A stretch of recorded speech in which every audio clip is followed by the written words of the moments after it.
maglalala habang pinapatagal mo. Nag-iisip-isip na nga ako eh. Ganito na lang muna. Pareho ko silang hindi kakausapin at saka i-date. Mag-iipon muna ako ng lakas ng loob. Tapos pagkaya ko na, tsaka ako sasabihin. Hindi ka kasama sa food tasting, kami lang. Sorry. Iho, asan ba si Joanna? Dapat nandito siya so she can pick the things na isa-serve natin sa reception. Mama, may request po kasi si Joanna eh. Simple lang naman po. Okay, ano? Kung pwede daw po, huwag muna kaming mag-usap for a while. Tsaka, huwag muna kaming magkita for a while. At tsaka, huwag muna namin pag-usapan yung kasal for a while lang naman po. Hello, Dong! Napuntahan mo na ba yung property? Yung mga papilis ba nun, malinis? Yes, madam.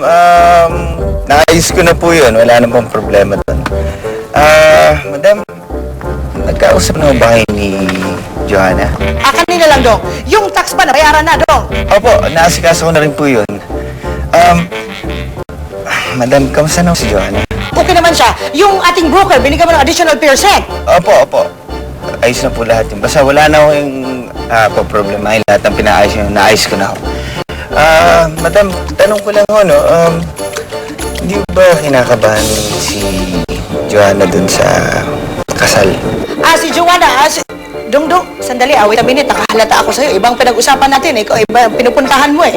Kumusta ka lang, kumusta kay Joanna? Basag mo siya, hinahanap. Hindi ba kayo nagkikita? That's strange. Bakit ganun na ang request niya? Nako, baka may tinatago na naman yung babaeng yan. Mama, huwag ka magsasalita ng ganyan, Mama. Tama, cool na nga ako. Wala nang problema sa akin. Baka to si Joanna, Ma. Di ba ikaw nga nagsasabi sa akin, pag mga babae, kakasal, yung mga bridal jitters, di ba? Relax lang. Alam niyo, ganyan po yung nangyari kay Karen, di ba? Ayaw niyang pag-usapan yung kasal. Yung pala, ayaw niya na magpakasal. Hindi kaya ayaw na ni Joanna magpakasal sa inyo, sir? Oh my God! Iho! Paano kung tama siya? Ay, Dong, I'm sorry ha. Hindi ko talaga alam ang dahilan. Pero siguro malaman natin ang dahilan in this lifetime, no? Pero pag sinabi niya ayaw magpagketa, ayaw makipag-usap, respetuhin mo. Babae yan ha, respeto lang ha? Oo nga ho eh. Kaya lang ho sana man lang kahit mag-reply ho siya. Kahit ho nagte-text na lang ho ako eh. Hindi pa rin mo siya nagre-reply eh. Ay, ganun pa Dong, kasi hindi ko nasabi sa'yo, naiwan na yung cellphone niya dito sa bahay. Tinitext ko nga siya, sabi ko, your phone is with me. Hindi siya nag-reply. Siguro, baka tawagan ko na lang, kaya lang baka walang load. O sige na Dong, mahaba ng usap to, nabubore na ako sa'yo ha, babu. Chok.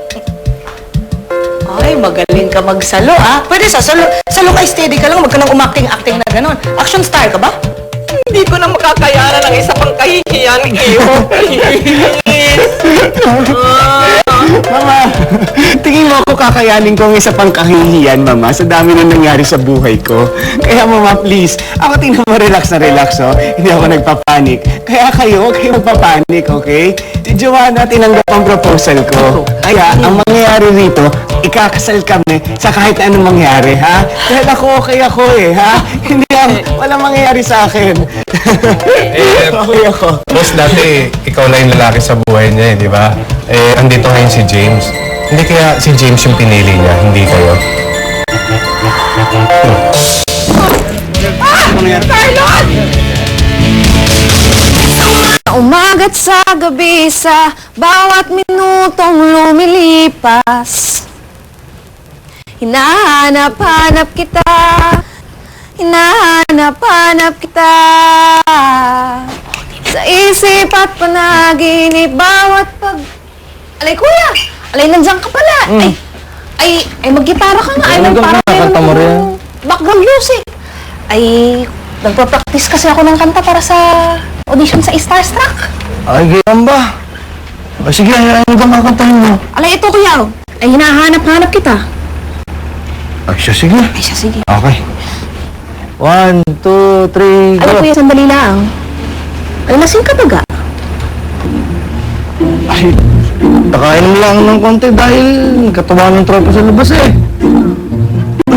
Alay, sige kuya. Siya. 1, 2, 3. Kuya! Ako lang ang kakanta. Ay, ikaw lang ba? Ako lang. Ay, saka na yung nakasarap. Gusto mong tugay. Again. Adik sa'yo. Awit sa akin. Nilang sa... Alay, ang kulit mo. Alay, lasing ka nga. Eh, bahala ka nga sa Dubai. Tutugtugan na tayo eh. Ano mo to? Hindi ka talaga kayo. Ano na naman ba nangyayari sa'yo, Karen? Bakit bigla na naman tayong umalis doon kanina? Kasi kinukutuban talaga ako ng masama kay Madam Efe. Pakiramdam ko parang meron siyang masamang balak sa pamilya namin. Kay Mamsi, kay Papsi, kaya dapat talaga masabihan ko sila. Karen, masama yan ha. Masama nag-iisip ka ng masama at nagbibintang sa ibang tao. Alam ko, pero hindi naman kasi ako nakikipagbiruan. Seryoso ako, tsaka kung iisipin mo, bigla na lang lumitaw yung Madam F na yan. Pagkatapos nagpakilala siya na nanay siya ni Ate Joanna. Eh, si Ate Joanna? Si Ate Joanna? Bakit anong gawin niya kay Ate Joanna? Naku, praning ka lang, Karen.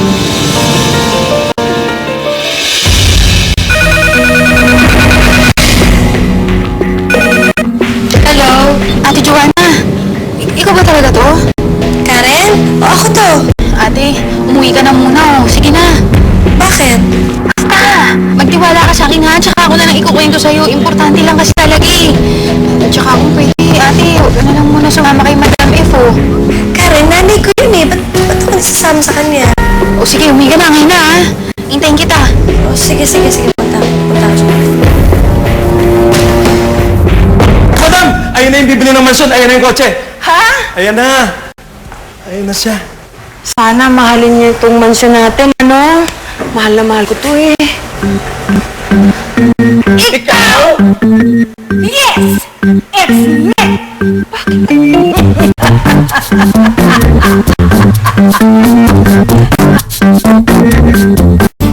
Oh, hey!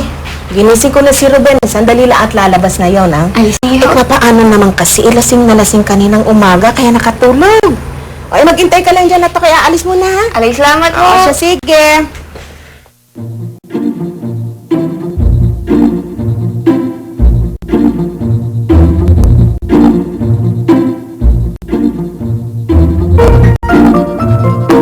One, two, three.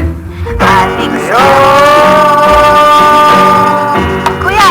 Awit. Ako lang ang kakanta. Ay, ikaw lang ba? Ako lang. Saka na yung nakasarap. Gusto mong tugay. Again. Adik Awit sa akin. Nilang sa... Alay, ang Ay, kulit ano mo! Alay, lasing ka nga. Eh, bahala ka nga sa Dubai. Ay, tutugtugan na tayo eh. Tingnan mo to. Hindi ka talaga kayo oh. Ay, nako. Ay, Karen. Ay, ikaw talaga ang buwisit sa buhay ko eh. Unang-una, hindi mo ako pinagkataunaan. Pangalawa, nilait-lait pa ako ng mamsi mo. Pahihira ka talaga eh. Buti na lang. Kami lang naging nobya ko ngayon. Mas karapat dapat naman siya kaysa sa iyo eh. Pero bakit kaya gayon? Hindi lang ngayon eh. Parang hindi pa rin kita makalimutan. Naiisip ko ang ngiti mo. Kulitan mo. Eh pero buisit ka eh. Buisit ka talaga, buisit. Pero mas buisit ang puso ko dahil mahal na mahal pa rin kita, Karen eh.